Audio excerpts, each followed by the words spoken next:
പാലിങ്കൽ പേരായ ശ്രീ ഗുരുവായൂരിൽ ആരോമലുണ്ണിയായി വാഴുന്നവൻ കൃഷ്ണൻ, ആരോമലുണ്ണിയായി വാഴുന്നവൻ. ആരാധിക്കുന്നവർക്ക് ആധാരമായി വിളങ്ങും നാരായണൻ, ഹരിനാരായണൻ.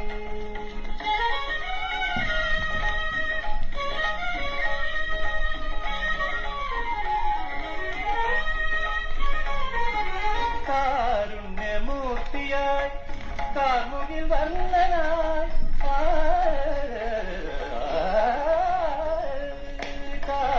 കാരുണ്യമൂർത്തിയായി കാർമുകിൽ വർണ്ണനായി വാരിജ കണ്ണനായി